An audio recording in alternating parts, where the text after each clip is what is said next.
This podcast is part of the Shareable Podcast Network. Learn more at shareable.fm.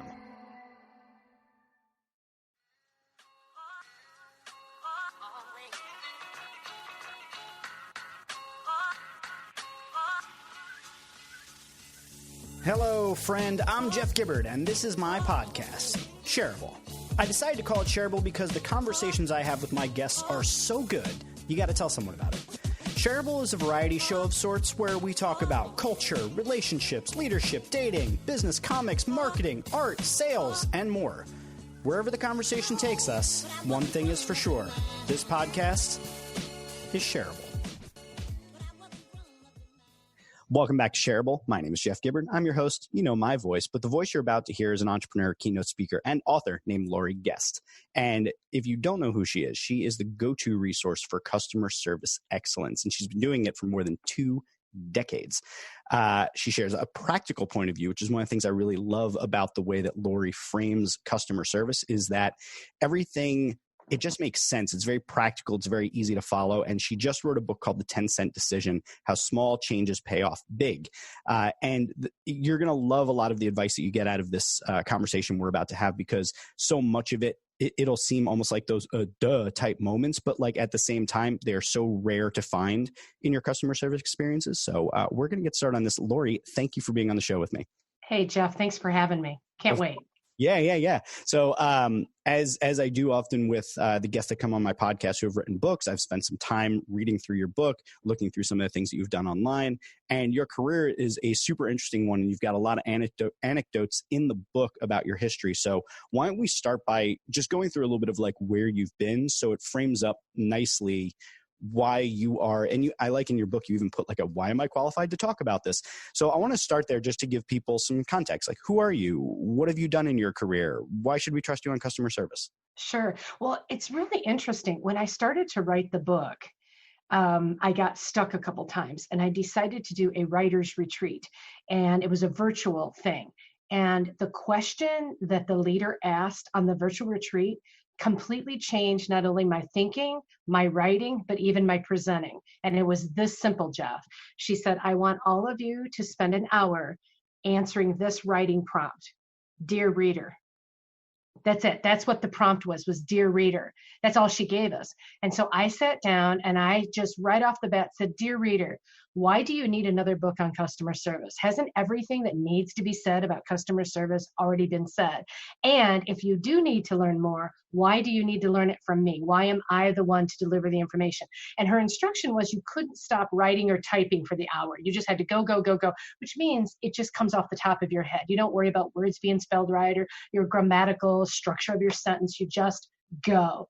And what flew out of me immediately was the reason that I'm the one you should listen to is I have been a customer service expert since I was 5. And as soon as I typed those words, I had the complete picture of what my book was going to look like, because I was always an entrepreneur. So I started out riding with my dad in the combine and taking the grain to market. And then I moved my way up to selling sweet corn. And then I eventually worked in a deli as a teen. And then I went. And so each step of my career, I've learned stuff, whether it's from the people who employed me or the people who I surrounded myself with. And eventually, at the end of that really long story, I ended up in an eye care facility. I worked for an eye surgeon, and we were so well known for customer service that people came from miles around for the experience. We even had a guy one time who said he wished he had a third eye so he could have surgery again. Do you know how good your customer service has to be for a guy wishing he's walking around with a third eye? And so that's what the structure of the book became, as I tell very short stories of the time I was 5 all the way up until today. And that's kind of the beginning of each chapter, very short story. And then I unpack it a little bit. What did I learn during that phase of my life that could apply to you and your business today? I love that for so many reasons, not the least of which is that I'm writing a book right now and I frequently get stuck. And this exercise of just saying, dear reader, and giving myself an hour to do that, I'm going to use that. Thank you for that. Yes, I got to give credit. Kathy Fyack is her name. She's the coach. I should probably give her a shout out because that was just, I mean, what an easy prompt, but it was tremendous because it starts to justify why you. Why should I even be listening to you? Yeah. Well, I want to dig on that a little bit. So I'm writing a book right now on leadership, and I had in one of my earlier drafts a whole point where it was like, why should you even listen to me? Mm-hmm. That whole section was so incredibly uncomfortable, I think for the same reason. What can I write about leadership that hasn't already been written? Same thing as your customer service kind of situation that you put yourself in or that you thought about. What is it that you wrote a great book, and Thank you. To look at it and say, like, to hear, like, I've been a customer service expert since I was 5, it takes something to even say something like that, right? To give yourself permission to pass along your advice, your thoughts, your experiences, because I think we're all waiting for that kind of like, you are now anointed and good enough to be able to talk about this thing. I want to even dig into that before we get into all the other stuff we could talk about. How did you even, your writings, how did you even get to the point where you could give yourself that kind of permission? This is kind of in that fraud syndrome, imposter syndrome thing. You're taking on a big topic here. Customer service. It's big. We all interact with it in a capitalist society. How did you say, I'm the one to help solve this problem and get over any of those humps where you're like, it's all been said? I love that question because I've been in this business for over 20 years. And I would say for the first 10, I kept saying, well, there's nothing I have to say that hasn't already been said. In fact, I even said that from the platform. I'm not going to tell you anything today that you haven't already heard. So I kept pushing myself down to, I'm not special. I don't have anything you haven't heard. Well, then why are they paying me to come in? Why would they possibly read a book on this if they've heard it all before? And my aha started to happen actually really slowly when people who are the official gurus, I'm not going to say their names, but people that you recognize, household names as authors and people of position in this industry, and they'd get on the platform and I'd be all ready with my pen and paper thinking they're going to rock my world. And they would say some of the exact same things that I'm teaching, but they shrouded in their own story. And I'd heard this before, but when I first started to experience it, I realized nobody's got my stories. So the guru in customer service might have a similar point, but maybe their story doesn't resonate with an audience the way my story does. And so that's when I started to realize, why not me? And I just, again, customer service has been the hook of my entire career prior to being an entrepreneur. And so if that's the one thing that I know for sure, then I consider that being expert. And I think that's really what the conversation is how do we define the word expert? What does that really mean? And in my definition of it, it means I don't think that there's a customer service question that you could think up right now and ask me without any prep, without any warning. There isn't a question you can come up with that I don't have some kind of response or practical tool to get you started. I feel like that's what makes somebody an expert. The same way as if you were, an expert sail person who can go sail. I don't know anything about sailing, but if that's what you know, and I ask you a question, you immediately have all the answers. Doesn't that make you a sailing expert? I think yes. So I had to get out of my own head and just start to own it. Yeah, I've got this. I do know what I'm talking about, but it takes guts to be able to say, because it feels self-serving. We feel like we're puffing ourselves up, and I just had to start to get over that. Yeah, and I think also the point that kind of naturally comes out of that, or I guess also a thought that could occur for somebody hearing that is like, well, you could also just BS your way through it. But then there's also the side of what it's expert to who, right? So like there's probably somebody else out there that knows as much as you and maybe like one additional thing that you didn't think of, right? So to you, that person is the expert. But to the vast majority of people that would come to you to talk about customer service, it's the whole expression to the third grader, the fourth grader is an expert, right? So this idea that like, if you have knowledge, it's kind of like your obligation to share that and you have permission to share that. You just have to know who the audience is that needs to hear that information. That is so true. And I also heard a speaker one time say something that really resonated. He said, what is it that your friends and family come to you for? Like what resource are you bringing to the table where they say, oh, I've got this issue, I'm going to call Jeff. I've got this issue, I'm going to call Laurie. And in this workshop I was in, when the speaker asked that question, I thought about it and I realized almost all of my friends come to me when they are anticipating a difficult conversation with somebody and they don't have the right words.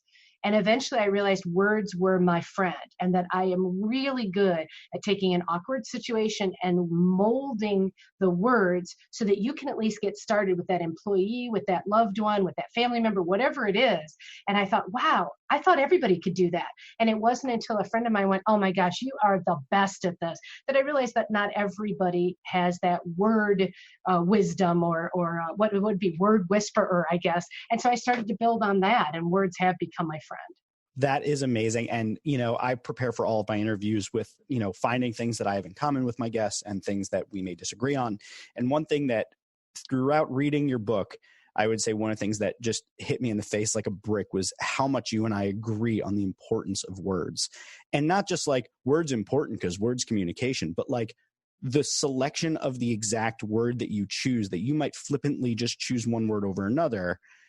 The exact word you use matters. It changes how people receive your information. In my last company, I spent probably 20% of my time just rewriting and reviewing people's emails so that the way that somebody would receive that email, the way that the words would strike them once they received it, was different from what was the original version of it. So Absolutely. Yeah. And it's so simple. I mean, let's say that you wrote an email to me today and asked if, let's say, we could connect by phone this week for something. And I write back and say, no, Jeff, it's a busy week. I can't do that. Okay. So that sounds like, wow, you're not important. Whatever you want to talk about just doesn't fit on my radar, blah, blah, blah. If I change it around and say, actually, Jeff, the next time I can hop on the line with you is Tuesday around 2. Does that work for you? You receive that totally different. You don't need the excuses why I can't do it this week. You're much more interested in the fact that I want to meet up with you. So the word difference there is so subtle, and they're not fancy $15 words. They're elementary words. It's the order in which you put them and how positive are they. Yeah. And I love so much of, and we can talk more about this, but, let me see how to frame this up. You've been in business longer than I have. And I think that there has been traditionally more of an emphasis on formalized language. And you eschew some of that by suggesting a less informal tone at times to build connection. I'm curious how you broke into that when the kind of traditional common wisdom was, professional tone and sincerely and warm regards and whatever. And you take that, what was the character's name in your book that it was like Debbie or someone you called it like, or Brittany, or there was somebody who was like very informal, and you like likened the tone to that. I forget what it was. Yeah, I don't remember. I used I changed all the names in the book. So then when somebody asks me, I can't remember. I can try to tell you who the real life person is, but not the name I used in place. Well, I'll tell you, I learned a lot of that from my father. So my dad grew up and so did I, in a 1,300 person town in Northern Illinois. And my dad knew everybody, born, raised, and passed away in that same town. And so my dad had what I like to refer to as a backyard sound to his voice. And I watched and didn't realize I was learning at the time that you actually can make a lot of progress with vendors that you're working with to have that backyard sound to your voice. So I'll give you an example. When I call the place where I get my car serviced, if my husband calls, he comes from a very formal family and they use formal sentences. So he would sound very stilted and not connected. And the guy might tell him the next opening is next week. But when I call and the guy answers the phone, I'm like, hey, Adams, Laurie, got to get the CRV serviced. What you got for me? And he'll say, hey, I can get you in tomorrow morning at 7:30. Right? It has this air of familiarity. And my husband can make that same call an hour before and not be given that same opportunity. So it's just a really simple example. And I use the same thing with clients, is that if I've made a connection with you, I judge what type of person are you. If you're the one that wants the formal sentences, I'm going to change my language style to meet what you need, match to what the listener wants to hear. But like, you're an informal guy. So like, I can pass you an event, go, hey, Jeff, what's up? Do the high five thing. We have a connection. And I think that I learned that early on, watching my dad use the right language and especially that backyard sound to get what he wanted. I love this. So do you know Phil Jones? I do. Okay, so Phil wrote the book, Exactly What to Say, and fantastic book. I've read it twice. Have it on my shelf right now. And what I like is that there's sort of there's a connection here in the sense that what we're talking about are very simple changes. They're small changes in words, changes in tone, and all of those small changes make a big difference. And I think that if I were to read into what your book is about, it's that to make these massive changes are very, very small, cumulative, but small decisions that you have to make things a lot better. And actually, Phil talks a lot about in his stuff how if you do these things, it might make you 10% better. And 10% better is a massive impact for most people. So this whole kind of like little things matter, and they, the little bit of extra efforts kind of all bundle up is a commonality. So I want to talk a little bit about some of the specific examples that you give in the book, whatever you're willing to give away here for people. I still, obviously, no matter what we talk about, strongly encourage people to pick up the book and go through it. Whether you think you're in a customer service role or not, I think understanding customer service is valuable even in your personal relationships, because the principles I think are the same. But you gave an example just before about no, which I thought was a really interesting one in the book. But the one that really struck me was sorry.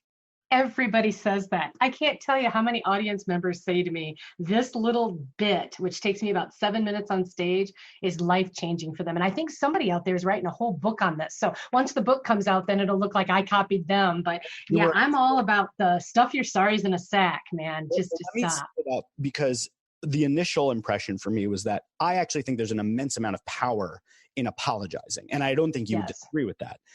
But what I think the way that you conveyed it was really nice was that you kind of said, like, kind of save your sorries, like make sure that you're using them at the right time. And I think, I'm a white male, so my experience in this life has been a particular one.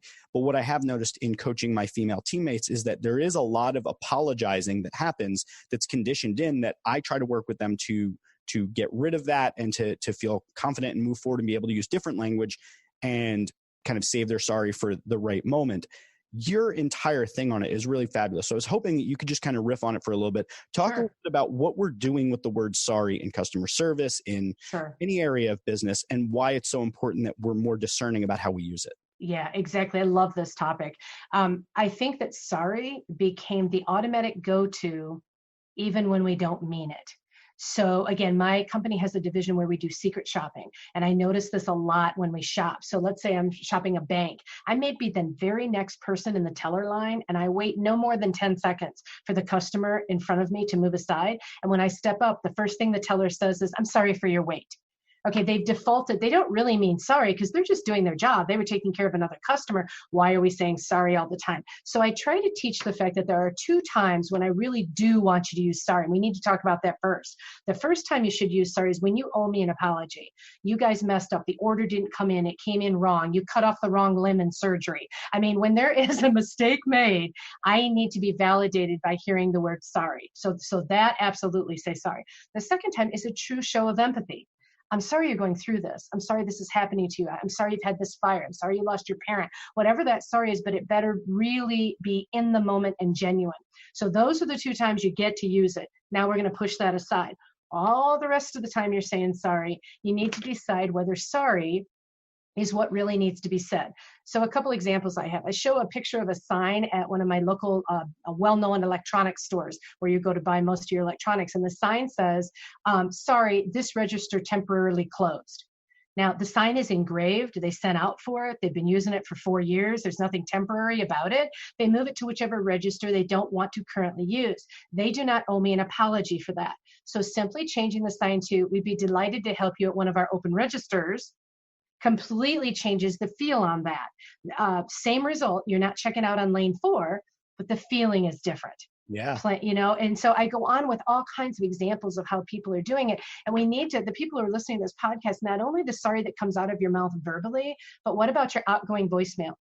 "Hi, this is Laurie. I'm sorry I'm not here to take you. Are you? Are you sorry you're not there to take the call?" That's a waste of 10 seconds when you apologize and then tell me what to do at the beep.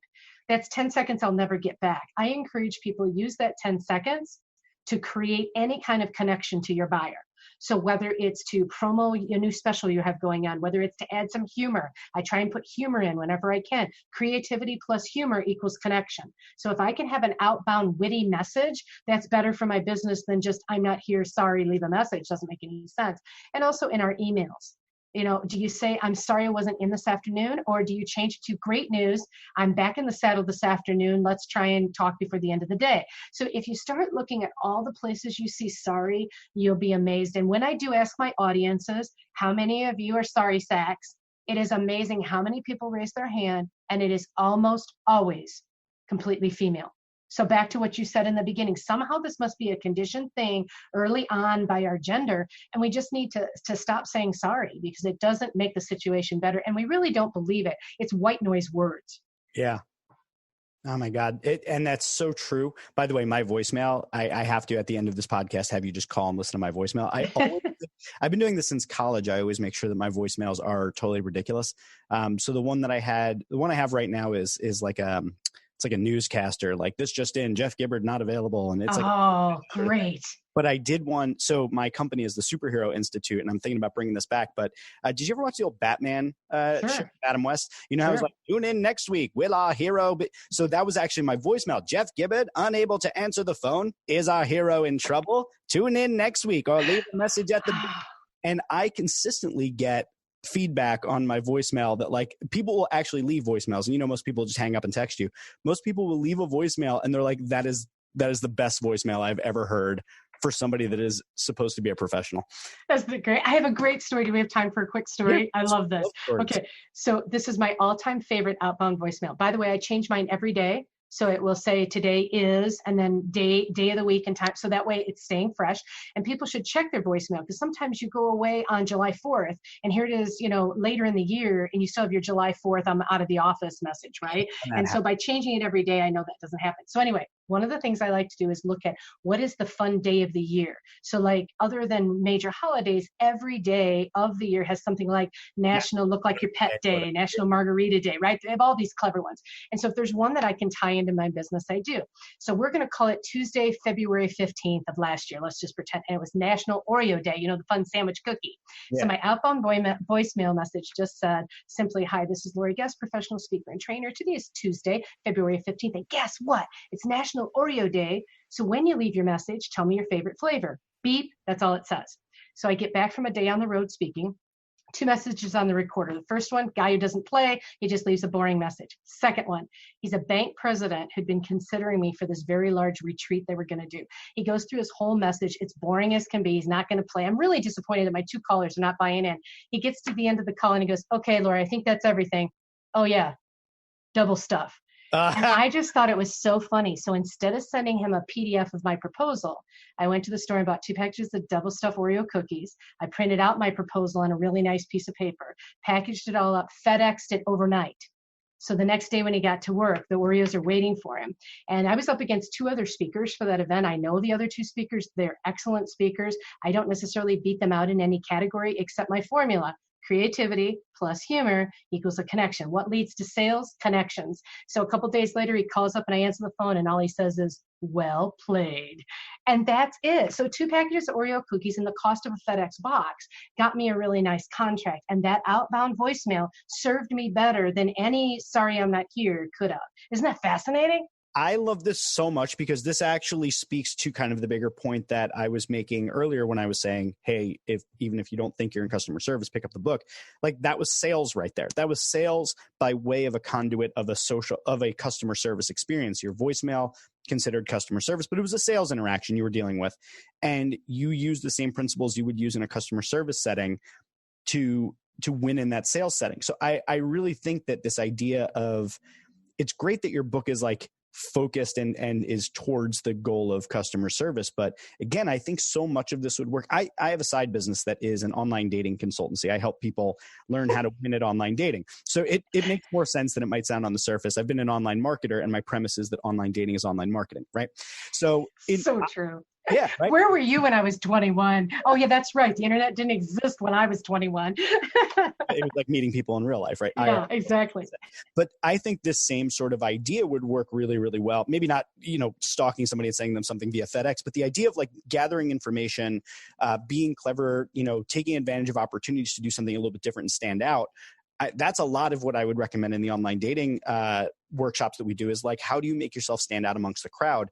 And again, kind of going back to the whole point you made earlier about, what could be said about customer service. Well, that's a story that nobody else could possibly tell. Right. That is your story. And, that's kind of like the underlying point here. This all connects together. It does. And what is the difference between customer service and sales? When you really think about it, we think of customer service as the after or during sale experience. And we think of sales as entice you to want to buy from me. And I feel like they all roll up together. And sales and customer service, I mean, I think they're twin sisters. We can identify them differently, but they really have so many of the same characteristics. They become really one conversation. Yeah, totally. Do you know Joey Coleman? I do. Yeah, he wrote the book Never Lose a Customer Again. And in his, he talks a lot about how like there's that process from sales to customer onboarding to client experience, the whole thing, and makes a lot of the same sort of points. And I think that you're kind of both on this exact same wavelength there, with just that these principles are going to apply through every aspect of the business. Well, and to carry it all the way through, we just finished with our second kid going off to college. And this is my perfect example of this. Colleges, universities spend so much money in the sales process. The postcards, the leader letters, they invite you to visit, the fancy brochures, they do it all on the front end. And then the second that you've left that department and you're really serious about coming and being a student, we've never heard all that fancy stuff again. It's like they don't continue the customer service sales all the way through till we get to graduation. And that's one thing that's one industry I would really fault them for that. You can't just do it on the front end and leave it at the doorbell. You've got to come all the way into the house. I think it's bigger than that, though, just because what we've been talking about, if we really like boil it all down, right? This is emotional effort. You can't rubber stamp this crap. Like you can't just make the process new, because then it loses all the magic. Like you couldn't just have all of your same voicemails and you just, follow a script to it. Like what makes it special is that you're putting in that emotional effort. That's the creativity part. You can't really cookie cutter that. So that's not just customer service. It's sales, it's marketing, it's all the things. Is I think companies looking to scale, and typically scale requires that you remove the element that's not scalable. An emotional effort, I don't think is scalable the same way that you can like print multiple brochures, right? Wow, that is a really good point. Next week, that's going to be my idea. That is really smart. I hadn't thought about that, because if I was dealing with 1,000 clients versus the 60 I do per year, I wouldn't be able to do that. That's an excellent point. Yeah. And I mean, that ties down to like, your background, the whole, like the backyard voice of your dad and everything. There's a book written by, I think it was Becky McCrae, called Small Town Rules.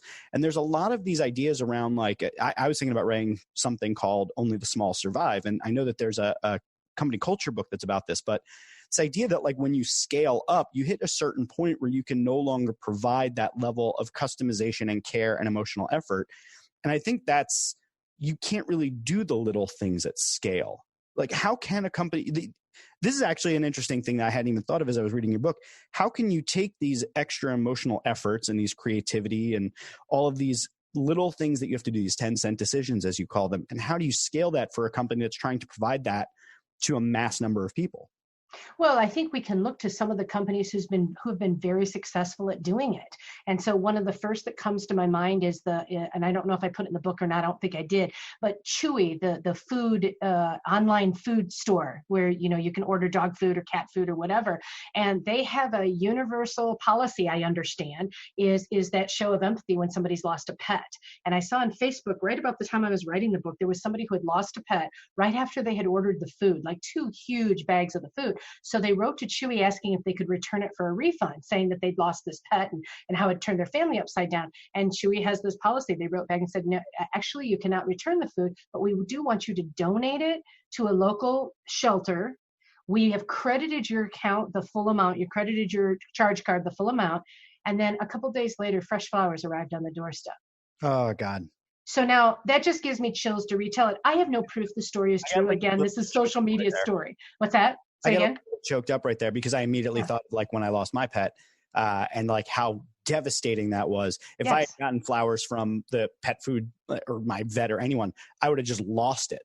And never gone anywhere else. And so there's an example where they are not doing this to manipulate you into sales. I assume they're doing it because whoever runs that company believes in our love for our pets. And the idea that they give full credit to the account, everything they could have done right is there. That is an example of scalable because it must be a company-wide policy. That wasn't just Janie, the person who took that customer service email, making that choice. She has to have been empowered to do it, and the company must stand behind it so that whether that email was received by Janie or Joe, that client would have gotten the same reaction I'm assuming. Now that's where things start to break down when we have policies and procedures and people go renegade on it. Sometimes they do it, sometimes they don't. That's the problem with scale, is that the bigger it gets, the more people we have on board, and we need that consistency. Yeah. And I want to talk a little bit about the kind of the scripting versus being present, which I know is another aspect of your book, is kind of like there's the script, but then there's like, how do you deviate from the script?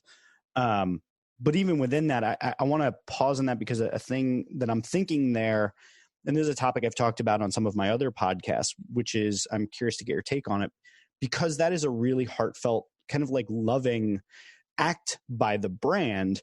It can appear very kind and very thoughtful and all of those things. But at the same time, you think, well, they're asking her to donate it to a shelter. Great. Crediting the account. Great. But her going to a shelter, would she potentially pick up another dog and then maintain as a Chewy customer? So like, there's always in the back of my mind when I think about altruism from companies isn't there always behind it some sort of a profit-driven decision that's being made to try and keep that customer? And I guess, is that a problem? Or is it all right that like, at least at the very least, we would want them to be that way rather than an alternative way in that sort of a scenario? So I guess the question is around like, how do you balance the fact that any decision you're trying to get a business to make, especially as it relates to customer service, has to feed kind of two masters? On the one hand, it can't just go and fly in the face of profitability, but it also can't. So it can't just be like purely for the good of your heart. But at the same time, how do you get people to authentically connect and care if at the end of the day, maybe what it comes back to is this is how we keep a customer? You know what I'm saying? Absolutely. That's an excellent point. And in the perfect scenario, right, it feeds both, just like this Chewy example does. I want to believe, and again, I don't work there. I don't know anybody who does work there. So I don't know if this is true, but I want to believe that the core leaders of that organization feel from their heart that this is good for the customer and good for their bottom line. So everybody wins. I think when we start tilting it the other way and we become manipulative in our behaviors is when bad things happen. And that's the same with relationships. If you and I are friends, but I manipulate a behavior, that's not a true friendship. That doesn't reward both of us. And so it's an interesting question to look at, because I bet we could find examples of organizations that have done it to benefit themselves, and they've tried to cover it up by looking like it's a grandiose gift when it isn't. We just recently watched a Seinfeld episode where it was all about George giving out Christmas gifts. I don't know if you were a fan of the show, but he'd give out Christmas gifts, but it was to a fake charity. So, $1,000 has been given to the human fund in your honor, right? So it's all selfish. It had nothing to do with the charity or you. It was about him not having to spend any money on Christmas gifts. And it goes back to who's the core. In that case, it's a character, but the core of the person and what's their true desire. What are they really trying to achieve? Yeah. Interestingly enough, this morning, actually, I checked in on my Amazon account, and I use smile.amazon.com. Okay. Which allows, it basically takes like 2% or something like that of everything you purchase, and it donates it to a cause that you choose. I didn't know about that. Interesting. It's pretty cool. And there's actually a Chrome plugin where anytime you type Amazon, it'll redirect you there. So you pick your thing. And for me, homelessness is a big cause of mine. I'm very concerned with, helping in any way that I can. Right. So I give to Project Home. At least that's where I've traditionally been giving it to. And I think I racked up some like couple $100, I think, over the course of the year that went to Project Home. And I thought to myself, who's getting the tax benefit of this? That was my initial thought when I looked at it. I was like, so it's nice that Amazon is giving me the opportunity to do that and feel somewhat good about all of my purchases. But at the end of the day, it's a tax write-off for them. So is it really altruism, or is it just kind of good PR? Interesting question. I don't know the answer to it, but I think a lot depends on how you feel when you're using it. So prior to debriefing it, in fact, I even made a note here to check it out because I wasn't familiar with it. When you first started describing it, I thought, oh, how nice, how wonderful, makes me feel good. Like you said, that a portion of what I'm spending is going to help somebody else. And so I think the answer lies in how do I feel when I use this benefit. And if you're clicking on it thinking, well, this is just a tax write-off for Amazon and we're feeling negative, then it doesn't work towards what they want. I think part of it is that I just feel conflicted about it. I want as much money as possible to go to this cause, sure, but it's not I feel like it's a little bit of both, right? Like, I'm glad it happened. And if I have the choice of spending on Amazon and they don't donate any money, or spending here and then they do, awesome. But it's not like out of the good, it's sort of, I'll give you an example that I think is probably more widely seen, right? Like for every like this tweet gets, we're going to donate $1 to this food bank. I'm like, why don't you just donate whatever your top amount is, and we'll just like that post because it's great. Like, why does it have to be like you've made it about you now rather than about what the outcome is? Which is manipulation. That's you feeling manipulated to do something.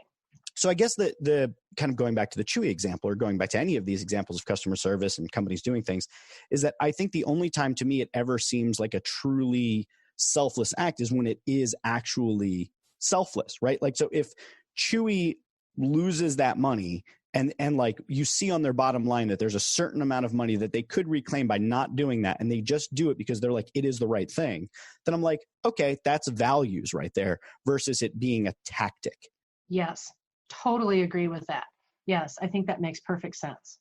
So what is, on that point then, so what is your process then when you're working with a company and you want to try and figure out how to get them to understand where their flex is to be able to serve that customer in a customer service experience? Because this sounds a little bit almost like brand as a conversation instead of customer service, or I guess leading the conversation for customer service, because understanding what the company's values are kind of lead you naturally, I think, into understanding what their quote unquote policy should be or what their script should look like. Like, what's your process look like? Mm-hmm. And actually, because I don't do any consulting work, I never go very deep into a company's brand or what they're trying to achieve. My work is much more, I keynote, I leave as many resources behind as I can, and then I go on, which is interesting because I'm redesigning my website right now. And the person who's doing it asked me, what type of feedback do you get from your clients that proves that your stuff works?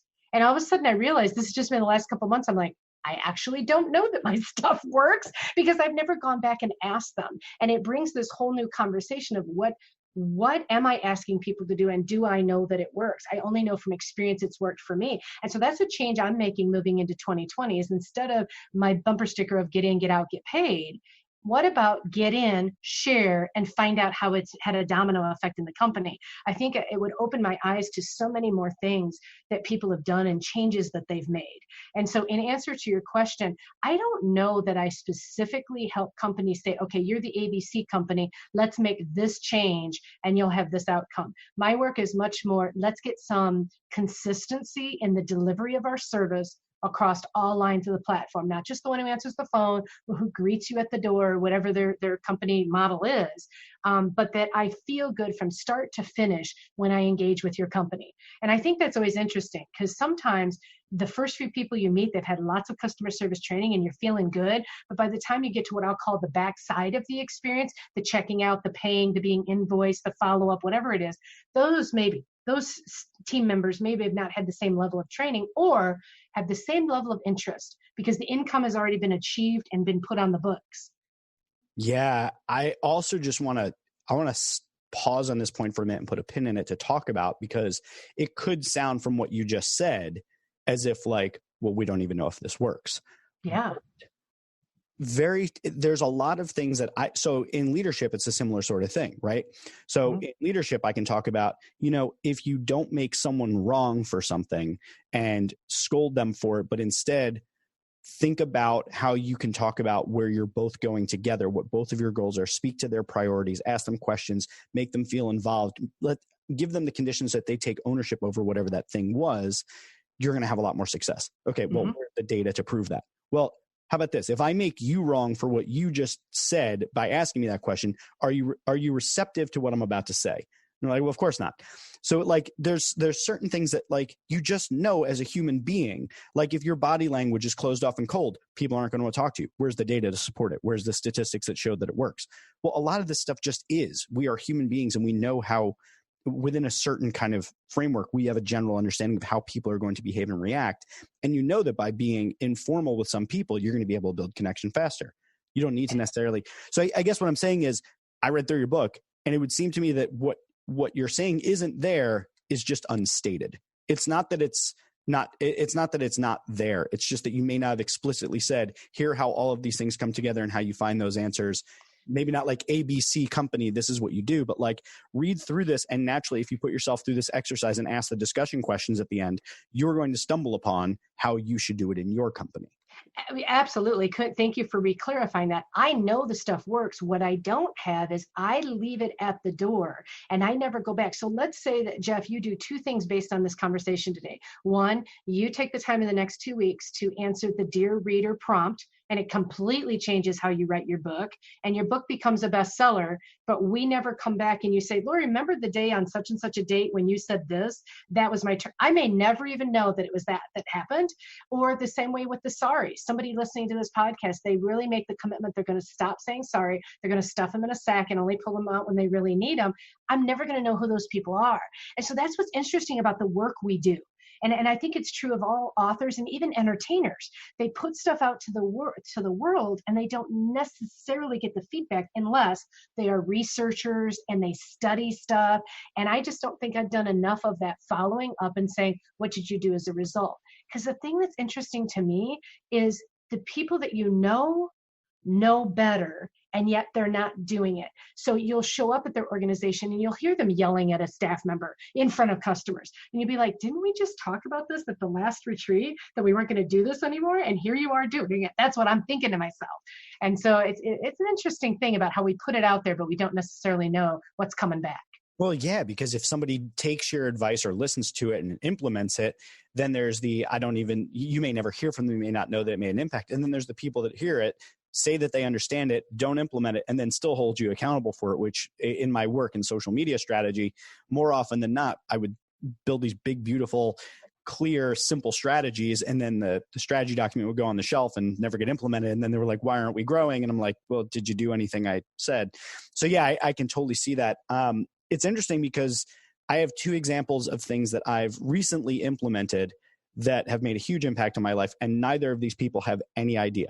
But see, massive impacts in my life. But also, neither of them would be quantifiable, right? Which I think speaks to, one of the kind of drawbacks and challenges of the way that we tend to think about business.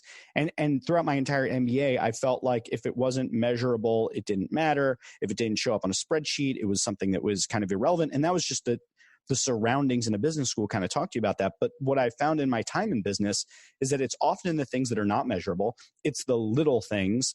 It's the things that they could never teach you in a curriculum, but they're just understanding how to interact with people that make all the difference. So two things that I've kind of really gotten into lately that have made a huge impact for me. You may have heard of them, may have not. Mel Robbins, if you know who Mel Robbins is, she has a book called The 5-Second Rule, and she's done a bunch of talks on it. And that technique, that thought process, has been hugely helpful for me getting out of bed and being able to motivate myself and behavior change, things like that. And then Donald Miller had Building a Story brand, which is, I think, one of the best brand frameworks I've ever heard in my entire life. And it's really helped me to be able to, clarify brand messages and build out campaigns for my clients, things like that. But neither of them would ever have any idea. So it's so interesting how many people are out there putting in the work, doing the research, building out frameworks, putting it out into the world, spending their time and energy on marketing and on sales, reaching people that they may never get a dollar from other than like the purchase of the book or whatever, that are out there, and their lives are then changed from that effort. And if that doesn't get you over the hump, I think, of the imposter syndrome, of the fraud syndrome, all those things, to say, maybe I should just put my stuff out in the world, then I don't think anything will. Well, exactly. And nothing makes me happier than when people do circle back. They will be people I don't know or I don't recognize, and they'll catch me and say something made a difference. I had one conference that I spoke at 18 years in a row. It was in the I world, which was my expertise for a long time. And so every year there were people that, I'm not going to say they were fans, but they were people that they recognized me. And there was one year I was talking about this idea in leadership, where one of the first questions I think you need to ask yourself is, do you want to save the marriage? So you're working for me. We're having problems with you. You've been here 10 years. You have 8 good years. In the last 2 years, you're fading. And we've done everything we can that makes sense for, getting you back on track. And now I'm to the point where we have to make a decision. We either going to go tough love and whatever that means in this situation, or we're going to cut you loose. And so people are often in this scenario, and they would ask me questions from the audience about it. And I'd always start by saying, my first question I want to ask you is, do you want to save the marriage? And if the answer is yes, then we're going to do the tough counseling, not literally counseling, but we're going to do the tough stuff we have to do to turn this person around. And so 2 years later, I'm in the bathroom at this event, washing my hands. And this lady comes up to me. It's so funny when they come up to you in the bathroom, right? And she comes up and she goes, Laurie, I have to tell you something. Something you said 2 years ago completely changed my life. And I'm bracing myself for, oh gosh, please don't let it be she left somebody. Like, don't let it be something negative. And so she repeated back to me everything I'd said about this Save the Marriage, things that I didn't even remember saying. I think it was her interpretation of what I said, which is always interesting. And anyway, she goes, we had this troubled employee, and I ended up deciding I wanted to save the marriage, and we turned it completely around. And today, and then she goes off into the story that this is a star employee, and it would have turned out, these are her words, it would have turned out totally different if not for your lesson on that, which now tells me we've got multiple dominoes. The employee who was saved, if they would have fired her, think of the domino effect. She couldn't pay her bills. She had to find a different job. She met totally different people. Like, her whole rest of her life unfolded differently because they chose to save the marriage. That's the stuff that is exciting in this work. Yeah, absolutely. That's so like heartwarming. Yeah. It really is. Yeah. I want to talk a little bit about some of the other things that I saw in the book that I thought were really, really cool concepts, and some things that I had never quite heard posed in such a way. So for one, I think a really interesting thing that you put in there was about over. So this idea of people who are overly friendly or overly flirty or overly enthusiastic or any of these different the overs. Yeah, they're they're what the kids call extra. Yeah. It's like people who are just, it's like it's a little much. And my first impression with people is typically over. So I'm well aware of it. Talk to me a little bit about, first, define what over means. And then I think the one that I want us to play a little bit with, I think that where it's most relevant, honestly, is I think women in business will deal with this more so than men in business. And I think that's a good place for us to play a little bit. But the people who are over related to their female colleagues or customers, to their female employees that they're dealing with. Sure, the over friendly. So the definition of over means too much of something. So we've got our over researched. I had a healthcare background, so those are the people come in with a stack full of research, and they want to tell you and the doctor what their diagnosis is and what treatment plan they need, right? So that's our over research. We have our overbearing. Those are the people who are just so negative, or they just keep going on and on about something. You can't figure out how to separate yourself from them. So we've got the over research, the overbearing, and then the one that you want to focus on, the over friendly. And the over friendly are the people, they're not doing anything wrong, but they're just there, and they might be giving innuendos in their language, or they might just be standing at your window at the dentist's office and they won't leave and you've got work to do. They're just over the line. And I don't necessarily mean in a movement where they've had inappropriate touching or something that's just obviously wrong. I'm talking about that I can't really judge if this is over the line or not. That's really what we mean by the over friendly. And my big advice there, I know it seems simple, but a lot of people don't realize it, is to step away from the situation. So let's pretend, again, I'm going to go with the doctor's office. I'm the receptionist and Jeff, you're the patient. And you're acting like you want to ask me out, but you're not doing anything wrong. It has that kind of feel to it. I can just say, Jeff, it is always good to see you. I need to step in the back. I got a couple things I need to do, but if you want to relax over here, they'll call you back as soon as the doctor's ready. So I've dismissed you from the scenario. And anybody listening who has this happen to them a lot should really practice a couple different sentences, not to sound scripted and robotic, but to have the words come easily off your tongue so that you're prepared for this if you know that particular patient is coming in. Now, I have had a couple experiences in life where the person working for me was the one that was getting hit on, and we had to end up being more direct with the patient. So that's my second piece. If removing yourself from the situation doesn't make it better, there may come times where you have to, what I call, draw your line in the sand. And now it's going to sound more like this. I'm going to actually pull you away from where other people can hear. It's going to be just the two of us. Or if I felt really uncomfortable, I'd have a third person come with. So it's you, me, and another person. And I might say to you something like this. Hey, Jeff, this is one of my favorite words, by the way, awkward. Awkward is a fantastic sentence starter. So now it sounds like that. Jeff, this is a little awkward for me to say, but when you come into the office and we have those long conversations at the window, I'm really not sure how to read you on that. And so I'm just going to ask that from now on, when you come in, check in, we'll go over your paperwork. And then if you could have a seat, that would be great. It's awkward to say, but I just feel I needed to say something. And then stop talking. It's what I call a hard period. Say what you have to say, put the period on the end. If I change that period out for a comma, everything that comes after the comma is trouble. So now it sounds like this. So Jeff, this is kind of awkward for me, but sometimes when you come in, I'm not really sure and I see how I'm putting a bunch of blah, blah, blahs in there. I'm not forceful in what I'm saying. So now here comes the comma. But if you don't mean anything from it, then no problem. I love our conversation. See, I haven't made any progress. You're right back at the window talking to me again. Yep. So I'm doing this off the top of my head, but if this was real life, we'd really craft this to get the right words to the scenario to let you know that what you're doing is not okay. You're being over friendly and you've made me uncomfortable.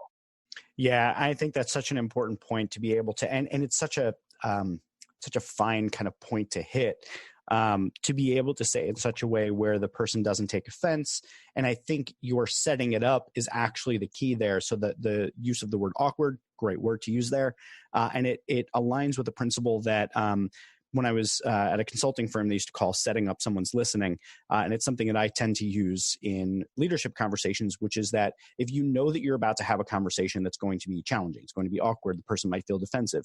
The thing to do at the beginning of it is to acknowledge that, is to just say, hey, listen, this is going to be like kind of uncomfortable for me to say, and it might be a little bit awkward, but I have to talk to you about something that we just need to get it addressed. So here, I'm going to just come out and say it. And then you kind of say it like that so they know it's coming. You might feel defensive about this. That's not my intention. I just want us to have a good working relationship, right? So all of that setting it up kind of preps the person so it doesn't hit them like cold water in the face. So important. And I like to call that a vocabulary Rolodex. We just have a bunch of words ready to go that really tee it up properly. And if you've worked hard to build your Rolodex, you're almost prepared for any situation. So another one of my favorite words is I would be remiss. So here's another example people have a lot is when an employee has an odor problem and they don't realize they do. They're not taking showers enough. They're not using deodorant. I mean, what a terrible thing to have to tell somebody. Yes. And so now it comes along the lines of, this is extremely awkward, but I'll tell you, I would be remiss if I didn't share with you that several people have noticed, or that we are beginning to notice, or I wanted to draw this to your attention. So the idea of I would be remiss means I don't have much choice. I would be not doing my job if I let you continue doing such and such behavior. And so I really encourage people, just start working the words and what feels good to you. Again, not to sound robotic, but I've got these words ready to go in almost any situation to make it sound smooth. And in the moment, I got to use the right words with the right moment. And that's important. Yeah, it's such an important point. I think this kind of leads us into talking a little bit more about scripting, which when I was reading through 10 Cent Decision, I was thinking a lot about it because I've been going through this a little bit on my podcast where I will look into my guests and I'll have a lot of things that I want to talk to him about. And then I'll have those questions off to the side. But then by having those questions off to the side, sometimes it begins to feel like a crutch and it pulls me out of the actual conversation, which is where the real connection happens. Sure. Whereas if I just kind of like stop and make this janky, like left turn to something, it can sometimes feel a little bit more awkward. How do you thread that needle between having a script? I like to think of it as like almost like having a framework, more so than necessarily having a script or a template. How do you thread that needle between having a variety of different tricks in your bag, so to speak, versus having, because in sales situations, it's very common to say, here's the script, just read it. And of course that doesn't work. It's terrible. And it's just like a numbers game at that point. How do you go about explaining the balance between being scripted, having sort of a certain frame that you're following, while also being able to stay present and stay in the moment? How do you remind yourself of both of those and keeping it? Great question. I don't think I've ever been asked that before, and that's a good one. I use the word script so that people understand what I mean. I think most people in customer service and sales get what we mean when we say script. It means words that have been crafted already to get our message across. But what I really teach is what I like to call sentence starters. So I'm going to get you on the path. You know what the right answer needs to be. This is what we have to accomplish. But if I can get the first sentence out of your mouth and it not sound robotic, but it's something that comes off your tongue easily, as I say, then the rest of your sentence, if you're good at what you do, you should be able to use in the moment words. So again, there might be times when the sentence starter is, something along the lines of this is something this is going to be a little awkward for me to talk about. However, that might be the sentence starter, but then after that, it's going to be, am I using that backyard sound? Am I using a more formal sound? Am I using a stern voice? Because that's what it takes to get you to understand as my employee that you're walking a thin line here. So it becomes in the moment behavior. And I don't know that is common sense for everybody. I think some excel at that, and others, they're just freaking out because they don't want to say the wrong thing, or they're worried what the reaction is going to be. So I think that some of that is ingrained in us, in our communication skills, and some of it can be taught. So when you say, how do I thread the needle? If you are so scripted that you're robotic, then we don't have the right situation. We want to make sure we pull that robotic out and put you in the moment. And that might come with experience and with taking some hard knocks where you go, wow, that did not work. I will not use those words again. Do you think that everybody's capable of doing this then? Because I mean, the first thing that comes to my mind is like, look, I'm a blaring extrovert, obviously. And you occur to me as being a fairly extroverted person, probably have no trouble in social situations.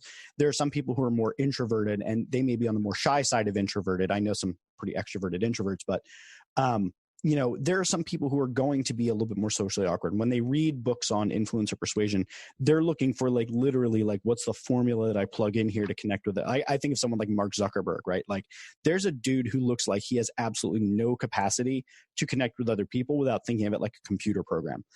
So is customer service the kind of thing that anybody can do? We talk about scripting and kind of having sentence starters or whatever, but can that only go so far, or is this a skill that you think everybody can learn how to do at all? I don't think everybody can learn this, just like not everybody can learn to fly a rocket ship because they can't do math. I mean, I think this is a talent. I think it's a talent that you can develop if you're serious about developing it, watching those who do it well. But I really think that great customer service people, what they have in common is they really are in the moment. They're people. They're thinking about not just themselves, but how can they make the best experience for their customer. They generally are more on the outgoing side, and they don't really worry about how do I want to say, don't worry as much about making mistakes. It's kind of like, hey, I'm, a free flow, a little bit more go with the flow, I guess is the words I'm trying to find. Those are the people who really excel. The people who are so introverted, they're scared to speak up. I think that this is never going to be their wheelhouse, and they might be better suited for a different role and not that frontline customer service. So I think personality plays a huge role in customer service. I also feel like it would be really helpful when we get to the sort of like, I guess what we could call like going off book. Mm-hmm. So, you gave an example in the book, which I thought was a really interesting one because my wife actually is fond of a company that does something similar. So you talked about how Domino's started doing this thing where they would draw pictures in the pizza box, like if people requested it, right? Mm-hmm. So my wife is like an obsessive fan of the brand Teeks. Or I don't know if you're familiar with. I'm not familiar with that. So they're like a flat ballet slipper type shoe. Oh, okay. My wife owns a bunch of them. She loves them. But they come in these like beautiful little teal boxes. They have teal bottoms on them. And you get a handwritten card typically with, I believe, each and every order that you do. And people will write in and say like, oh, my wife's a huge fan of The Little Mermaid. Like, I'm buying these for her birthday. And they'll get back a drawing of Little Mermaid, right? But what's happening there in both the Domino's example and in the Teeks example is that these are things that are sort of like, for lack of a better term, it's like playing in the sandbox, right? Like the business has said, you're allowed to do these things. And there's certain off-book things that you can do, but here's like kind of like your guardrails. I guess every business is going to have a different tolerance for how much you can play within those. And then each customer service rep is going to have their own willingness and flexibility to play within that. How do you go about encouraging businesses how do you encourage them to go about the process whereby they can find what that sandbox is that they can play in so that they give people the ability to go off book or to go off script? How do you keep it both in the guardrails while also letting people play within it? Great question. I think that the first thing has to happen is setting those boundaries, those guardrails. And what does that look like? How much empowerment do I have to make up an idea? So let's use this box signing as an example. If the story is true, I am assuming that somewhere along the line, Domino's higher up made the decision that, yes, you guys can do this. Or is it just my Domino's? I don't think so. I don't think it's just here. I think they all were given the permission. Now becomes the question, what can we draw on the box? Yeah. Right? So if you're asking for an X-rated version of something and you're making the pizza, is Jeff allowed to draw risque things on the pizza box? Here's where I can see yourself getting in trouble, where you have followed the company rule. We can draw things on the pizza box, and yet we didn't use common sense to say, let's not draw inappropriate things on the box. And that's what will take the rule away. The second that somebody somewhere complains because these 5 pizzas show up at a boy's party and the mother freaks out because there's inappropriate stuff on the lid, she calls Domino's and complains, all of a sudden the entire policy will be gone. And so I think that it comes down to what are these boundaries so that Domino's has to think ahead to where could this go awry?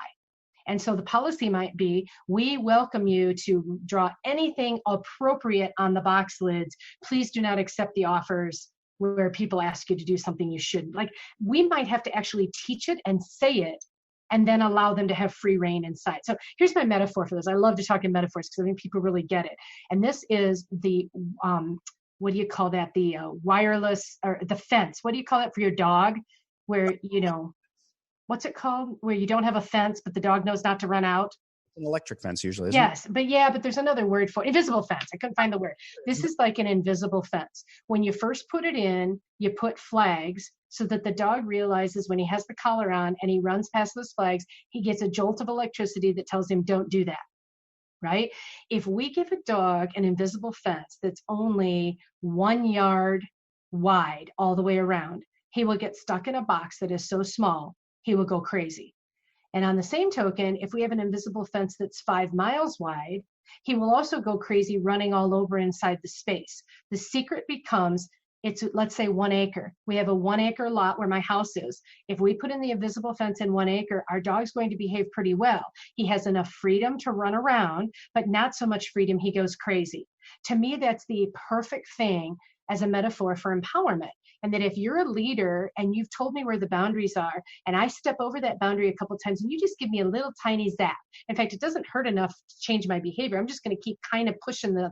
And then one day you turn that voltage sky high and you almost electrocute me when I've stepped over the wire. Now I'm scared to move again. And I go back to that 1, foot square space and I stand completely still and I don't do anything without permission because that zap hurts so bad that now I'm scared. So because you speak on leadership, you already know this. But good leadership is creating those boundaries and staying consistent with them so that I know where is that shot going to happen and I'm going to stop just short of it. So back to the Domino's example, if I care about my job and my company, I'm not going to push the limits and draw risque things on the pizza box because you've already set a proper boundary. But if you say, hey, sky's the limit, you can draw anything you want, you've given me that 5-mile boundary, then don't be mad at me when I draw something appropriate on the box and a customer complains. Yeah, no, that makes perfect sense. Mm-hmm. The title of the book being 10-cent decision, we're talking about big decisions in the past several minutes. We've been talking about big decisions. Let's actually dial it in and talk about some small decisions. So I guess first question before we even get fully into it, you called it 10-cent decision. And I remember that was tied to something about the cost of what a water bottle might cost. Yeah. What are some 10-cent decisions that you've made recently that have made all? Well, the way the title got started is one day I'm walking down the street with my 20-plus-year-old son, and there was a dime laying on the ground, and he stepped over it. I know he saw it, and he stepped over it. And I said, Evan, you just stepped over a dime. He's like, yeah, I know. And I said, what denomination has to be on the ground for you to stop and bend over and pick it up? And he said, at least a bill. And I said, you're kidding me. It has to be green. You will not bend over and pick up a coin. And he said, no. And then I always demonstrate to my audiences how much effort it takes to bend at the waist and pick up a dime, right? Almost zero effort, for an able-bodied person, that is no effort whatsoever. And when I asked him why, he said, because it's not worth it. Now, my husband and I have kept in a container every coin and bill we've ever found since we got engaged. So we just celebrated our 28th wedding anniversary, and we have to get a new vase. We started out with a vase that's probably about 2 feet tall and about at least a foot wide. It's a huge crystal vase. It's filled all the way to the top, and this year I had to buy a new one. So we found over $500 in the 28 plus years that we've been together because we don't step over the dimes, we pick them up. And my whole point is that when you put one dime, it doesn't mean much. But if I put one on top and when I have 10, it becomes $1. And when I have $10, it becomes $10, and on and on and on until Evan would never step over a $500 $100 bills, 5 $100 bills laying on the sidewalk. None of us would step over that. But because we pick them up one at a time, they accumulate to make a big difference. And so the example I use in the book is when I stay at a hotel. And if I spend $450 a night to stay at a hotel, and then I get to the room and there's room temperature bottled water, and it has a tag on it that says enjoy $7, I'm not feeling the love. And so I looked it up, and they can bring in semi-loads full of average brand water for about 10 cents a bottle. And they choose not to. They make a 10-cent decision not to do that. Yet they might have a turn down service. They'll put a chocolate on my pillow. They'll pay to somebody to pick up my dirty towels and give me clean ones. They do put emphasis on that, but not on the bottled water. And my point is, if we can stack these dimes, the little things that cost us little to nothing, we can make a big impact on the other side. So that's the backstory. And when you ask, what are some of the things that people can do? I'm going to answer about me in just a second. But some of the things people can do that cost you nothing is everything we've talked about today. The words you choose, the friendly factor, the being in the moment, and then customer service 101, the smile, the eye contact, the genuine interest, all of those things. There's so many companies that their front lines aren't doing this anymore, and it costs them absolutely nothing, yet they're spending a ton of money on all kinds of training, and they're missing just the human element of things. So that really is, in the shortest way possible, what the entire book is about. For me personally, a couple of the 10-cent things that I've done this year that I know people appreciate, and people listening who aren't speakers or hire speakers may not understand the value of this, but there's one small thing I've started doing the last couple of years. When I land at an airport, you're the guy who hired me, and you've got some huge event tomorrow, and I'm your keynote speaker. You really need me to be there, because if I'm not going to be there, you got to either do the speech yourself, which you're not prepared to do because you're not Jeff, you're some other guy. There's no way you want to do that, or you got to hire somebody else. You're nerve-wracked until you know I'm there. So I tell them ahead of time, by the way, give me your cell phone number. When I'm wheels down, I'll text you and you'll know. And so I've started doing that, where all it says is, hey, it's Laurie. I've landed in Des Moines or wherever I'm at, right? And I will see you at 7 a.m. in the morning as planned. And they so appreciate that. So here's my one up on this. I don't know if I can do this because I travel really flat. My hair is flat. I got no makeup on, jeans and sweatshirts. I am definitely the backyard girl, right? But I think this could work. Is instead of doing a text, I think I'm going to one up it, add a dime to it, and I'm going to videotape. So all I have to do is videotape and go, hey, Jeff, it's Laurie.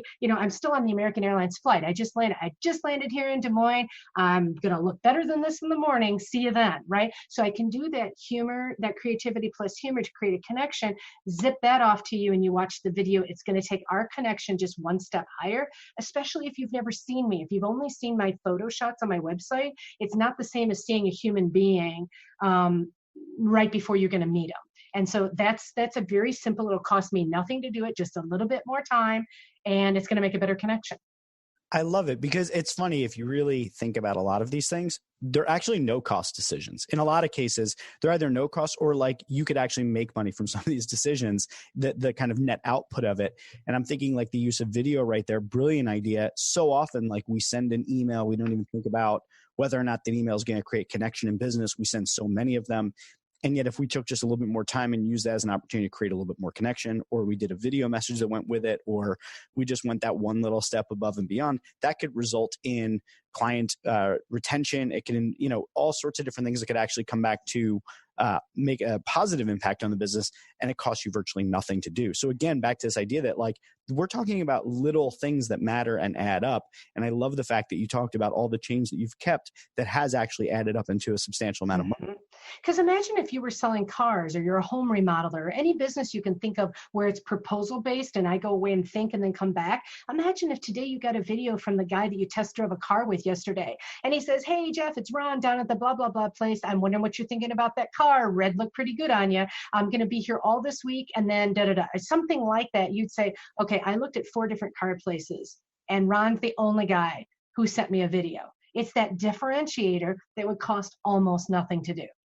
Yeah, it's just whenever I read anything about customer service and I see any sort of examples or any of the things that we've talked about, especially when it comes to like just changing a word or two, I wonder why more companies don't do this, because business has been around long enough that you would think that the wisdom in these sorts of types of advice would be more well implemented at this point. It's not like balance sheets and income statements are getting messed up all the time, but yet we are screwing up customer service time and time and time again. I mean, the one thing that I'm just constantly amazed by is that there are companies that make billions upon billions of dollars, and they have like 7 call reps to answer phone calls from their entire base. Mm-hmm.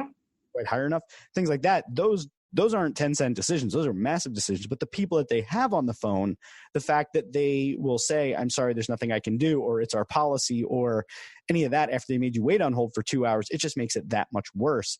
And I think a lot of what you're talking about are, you may not always be able to, like the Chewy example, you may not be able to bring this person's pet back, right? You may not be able to take the food back from whatever, but you can find ways of making whatever that experience is that much better by doing a few little things and thinking from the perspective of that customer, putting yourself in their position, being empathetic, thinking about what would actually make their experience better. I just love the fact that like you've boiled it down into this idea of the 10-cent decision. Well, and I respect companies that think about what bothers us and change it. So I'm going to use Verizon Wireless as an example. When I go into my local store, it used to be that you walked in the door and you hope somebody noticed you, and you hope that they took you in the order in which you walked in the door. Because I hate that when I've been standing there for 10 minutes and that person walks in and gets in front of me. Well, in the last couple of years, they've changed that up. And now they have a manager level person who greets you the moment you walk in the door. They find out your wireless telephone number or your cell phone number. They bring up your account. They find out why you're there, and you go in the queue. And they must put a code in there that describes you. I've always been scared to go, how are you describing me? Because there might be 10 people in the store, and all of a sudden my person will come up to me and say, hi, are you Laurie? And so they must put, purple sweatshirt or whatever the person's wearing, because they know it's me. And they just come up and they start taking care of me. So 2 weeks ago, I walk into my Verizon place, and before I can say a word, this guy who I do not recognize says to me, Laurie. And I'm thinking, I looked down to see if I had a name tag on, because I'm thinking, how does he know who I am? He comes right over, and I said, how did you know who I am? He goes, oh, I took care of you. I don't know, was it last year or the year before? He goes, you're a professional speaker, right? You spoke on customer service? I go, you have got to be kidding me. And he goes, yeah, I'm really good with names. I had an instant connection with this guy. I took a selfie with him. I wrote a blog about him. I put him on my Facebook page. I mean, I made this big, huge parade around this guy. I'm sitting here today, I can't even tell you what his first name is. How terrible is that? But he could remember me a year or maybe even 2 years later. And I said, can you do that with everybody? And he goes, most people, if I've taken care of you, I can remember your name. Now that is impressive. I don't know how much that guy's making, but he needs a raise, and he needs an even more important job. Here's what's interesting, Jeff. If he gets a promotion, he eventually will come off the floor and he'll go somewhere else in the company that's no longer on the front line. And that is what I think is our core issue. We hire frontline people at the lowest rate with the least experience, and we groom them. And as soon as they get better, same thing happened in my career. As soon as I got better, I got moved to the executive level, and then the C-suite level. And each level put me farther away from our core users. Why do we do that? Really, if I was running a shoe store, I would look for the very best and figure out how to put the very best on the front line and keep them there. But I've got to keep them happy, because most people who start at frontline, they have their eyes on growing and getting away from the front line. So we're just constantly churning people through with the lowest paid and least experience, put them on the phones, put them on the front line. Doesn't make any sense. And then you're also just constantly training new people. And no matter how good any training program is, it's unlikely that you're going to consistently get the right person in that role that's going to follow it to a T, that's going to understand the company values and all that sort of stuff. It just seems like it would be really, really challenging to keep that level of consistency up, and even building a process. Like, let's say that guy has a process for remembering your name and your face and what you did. Even teaching other people, it's unlikely that you're going to get the kind of like buy-in and participation from everyone. And then, yeah, to your point, he's going to probably wind up in some other area of the company where he'll make more money, and that's good. But right. the special thing that he had is then lost. Exactly. And so when you ask the question at the beginning of this little segment, we're asking, why don't more companies, and then fill in the blank? Why don't they do this? Why? And I think the reason is that because the people who are in charge of the decisions get farther and farther away from the front line. So back to my eye care days, one of the reasons I think that we were known as the go-to place for customer service is on your first day of employment, probably within the first 2 hours you were there, our owner and key doctor would come into the place where I was giving you orientation, and he would sit and talk to you for about 15 minutes. And he would tell you about the company, and he would tell you the culture that he demands and the vision that he has for the company and his vision for you within the company. He would give you this, and it was a spiel. I mean, I've heard it many, many times. It was the same thing every time, but it was felt like very much felt like he was talking to you, that he was making it about you. And so people felt a connection and they knew what they were expected to do. If we fast forward, the company is now owned by somebody else and things have changed. I'm making this up. I don't know if it's true, but my heart says that if I went in there as a new employee today, I would meet either somebody who's good at the position and it's train the trainer, or it's going to be somebody who's hired as an HR director and trainer. The odds of me actually spending time with the gentleman who owns the place now, I find it hard to believe that that culture exists. And therefore, the culture that goes, or the image, the reputation that goes out to our community is totally different than when my doctor owned the place. Does that make sense? Yeah, it totally makes sense. Yeah. I try to think of like, what is the solution to all of this? Because it just seems like that's kind of inherent to the nature of business, right? Like that as businesses grow, teams get bigger, there's hierarchies. We've tried other things, holacracies and flat management and all these different things. But at the end of the day, like people are moving up, there's cheaper labor at the bottom, and it just seems like that's kind of inherent to the structure. So I'm constantly looking for like, what's the way to fix this, but I have no idea. And it gets into the thing I wanted to ask you about next, which was that, we're talking about all these different things, but I feel like there's probably we even uncovered it kind of at the beginning, that there's a very different experience here between the way that men and women will experience this. And that's not even bringing into the fact that there's going to be people of color that have different experiences, people who have different gender identities or sexual identities, that their experience may expose them to a variety of problems, even above and beyond that complicate these matters even further. So it's so difficult to try and nail down like what's a simple solution. That said, I really like the way that you're boiling it down to these small decisions of how we treat people, a little bit more kindness, a little bit more empathy, a little more thought, more creativity, are things that are fairly universal. They may not be able to solve for some of these other variables, but they at least do kind of translate across people and cultures, I think. And they do, but we need to have a very educated work base. Right? So depending on the community you live in or the experiences you had growing up, the generation you were born in, all of these things come into play for your level of knowledge for some of these things that you've described. And so I think it's really important that, again, it all comes back to orientation and continued training. We better make sure that the culture we want in our organization, and geographically, where do we live? Are we in New York City, or are we in a little teeny tiny town in the South? We're going to have very different cultures there, and what our expectations are, the languages that we use. One example I give that's very simple is I don't care for people using endearments when you haven't put a ring on it. So if you call me honey, sweetie, babe, like all of those kinds of things, you have not earned that right as my vendor, as my supplier, to call me those things. But if I lived in the South, the deep South, that is a normal way of addressing people. It's a term of endearment that's very accepted in that area. And so it comes back to knowledge. We've got to make sure that we're giving all of the information that we can to those on those front lines. And I talk often about the fact that common sense is not common. Think about it for a second. There's 5 things that go into common sense. I'll rattle them off really quickly. The home and where you were raised. The example that you had growing up, how did your parents or guardians treat other people? That became your earliest example of how to treat others.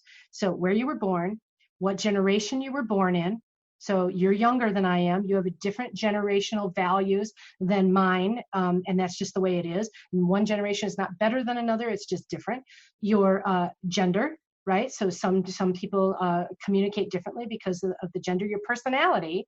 And then the work environment. Where did you used to work? Who did you work next to? Who do you work next to today? They're your role models, whether you realize it or not. So there's no 2 people out there that have the exact same scenario that developed your entire common sense. So what I have to do when I bring you into my company is teach you what it's going to be here. You can behave any way you want in your personal life, but here, when you're working, these are the expectations we have. You'll talk like this, you'll act like this, you'll treat others like this. And if you can't do that, then there isn't a place here for you. Now, it's not going to be said that bluntly, but that is the core message that we're going to deliver if you want to be here. The challenge comes in is when you don't care. If you're like, hey, fine, if I can't act the way I want to act, then I'm out of here. I'll go find another job. Now we start having the turnover, is a warm body better than nobody? And now we have an entirely different conversation. Yeah, culture is obviously such a big part of this, and finding the people who are going to be a good addition to your culture that help to help it grow and be cohesive as a team, but that also are all kind of in alignment about how it is around here, like how we're going to treat our customers, et cetera. I wanted to actually ask you about the original customer service mantra and what your take is on it. So the original customer service mantra, probably the first one that most of us have ever heard, is the customer is always right. Mm-hmm. What's your take on that idea? Customer's not always right, but we have to make them feel like they are. Okay. Go on. So again, healthcare is a great example. There are times when you want to do something that I cannot allow you to do for a variety of reasons. It's not good for you. It's not acceptable in this environment. So I can't allow. So this is an example. Smokers want to smoke in the hospital, right? You want to be able to smoke while you're visiting your mother's in the hospital, and you're mad that we won't let you smoke in the hospital, right? You're not right. So the customer can demand all they want that I should have the right to do this. We're going to have to provide you with space where you can do that, and it'll be outside the hospital walls. So that's just a really simple example that everybody can relate to. I do not think the customer is always right, but I do think that we can choose words that make them feel understood, to make them feel heard, to make them feel like we care and that we're trying to meet them halfway on whatever their situation is. But I feel like sometimes if we always cave to the complainer, all we're doing is growing bigger complainers. If I fuss about this enough, they will do something. They will cave. They will give me free dessert. They will, rotate my tires for free. The louder I complain, the more I get. I work a lot in travel and hospitality deals with this all the time. People complaining because the TV doesn't work in their room, and now they want the room for half price. And so it's just constant, balancing at complaints with monetary reciprocation in some kind. So cards on the table. I am an absolute customer service nightmare. I'm a diva. I am the type that will turn right to social media and complain and complain and bitch and moan. I'm not indiscriminate about it. I'm not like, my pizza is cold and I'm just going to take to Twitter and start ripping on the pizza place. But if I feel like I'm truly wronged by an organization, they haven't, done right by me, they deliberately chose to shut it down and say, well, it's our policy and we can't help you, and they don't try to do anything to satisfy me, I will go out to social media and be the worst. And I think that that's probably kind of to the point you made about rotating the tires for free. If somebody complains enough, we're raising, a generation of complainers. The other side of it is that if we provided better customer service, not just free stuff, but if we learned how to better communicate with people, better deal with their concerns in a way where it's not just, it's our policy, sorry, we can't help you, we're just going to screw you over, I think we would also see a lot less of that. But I guess the kind of bigger point is I'm thinking of, restaurants and all of these other different types of places where customers are just free to be absolute jerks. And typically the establishment will say things along the lines of the customer's always right, we got to make them feel right, whatever. How do we, I guess this is kind of the point I want to wrap up on, since this is what you do. This is what you work in. You work in customer service, trying to get organizations to understand how to do it better, how to provide better customer service. How do we make sure that it's in more people's hands above and beyond just everyone should read your book, which they should? Well, I think that the thing that we really have to focus on is the consistency and the listening. And if people are you picking up that banging? Yeah, it's cool. There's now somebody on the side of my house. So here's an example. We can go live with this right now. There is somebody who is showing up at my house. They have not been invited to do whatever it is they're doing. I have a dog that I'm trying to keep happy while we're talking. And all they had to do was call and warn me, whatever it is that they're doing. And so that really wraps us up very quickly. And that all I need is to be heard and to know what's going on, and that you are realizing how your behavior is impacting my behavior, whether it's the cold pizza or the service person knocking on the side of my house. Yeah. Well, excellent place to wrap up with you. You have been a fabulous guest, as your last name would tell us that you would be. Your book is phenomenal. Everyone should go and pick up a copy of the 10-Cent Decision. But this is the point in the show where I just want to give you a little bit of time to talk whatever about you you want to share with people, where people can go be social with you, where they can pick up a copy of your book, where they can pick up a free chapter, whatever it is that you want to promote. Now's your time in the show to talk about whatever you want. Well, they can find everything they need at laurieguest.com, and I spell it Laurie and then Guest. My social media handles are there, and link to buy the book. It's all right there, so we keep it easy. And really, thanks for having me. We could talk all day. I know it. Yeah, we totally could, but you have a house situation to deal with and a dog situation. But I'm sure next time we need to talk about customer service, which I think I'm going to be doing an episode on customer service on my new podcast that I'm launching called Rogue. So we'll have to talk there, and we're going to unlock the superpowers behind it. But in the meantime, I think this was an awesome episode. It was really great to talk to you. And if I had to say it was anything, I guess I would say it's shareable. Wait, don't leave. If you've never listened to my fancy outro, do it just once for me, please. Okay, if you enjoy Shareable and you find it valuable, there's a few ways that you can support the show. One, you can share it on social media, which I strongly encourage. I mean, it's literally the name of the show, Shareable. Two, you can review it on iTunes, Stitcher, or wherever you get your podcasts. And if you're an Overcast user, as many of my listeners are, make sure to click that star button on the episodes that you like. The third way that you can support the show is by blogging about it or discussing it on your own podcast, or even by making a YouTube video where you talk about one of the episodes. And then the final way that you can support the show is by supporting it directly on Patreon. You can find the link in the show notes. Now, before I let you go, I want to tell you about one other thing, shareable.fm, where this podcast is hosted. Do you have a podcast or know someone that has a podcast that you think is particularly, shareable? Well, send them to shareable.fm to apply to be on the network. Shows that are selected not only get added to the site, and in some cases to the Shareable FM radio podcast, but we also bring together the best tips, tricks, and tactics for promoting your show and growing listenership. And for our headliner and feature shows, we provide fully outsourced social advertising support. So leave the promotion to us, okay? So give it a look, and if you want to find some new and interesting shows, or if you just want additional exposure for your own show or know someone who would benefit, please let them know about it. Thank you for tuning in to another episode of Shareable. I sincerely appreciate it, and this show would mean absolutely nothing without you, the listener. So thank you, and I hope to see you back for the next one. Goodbye for now.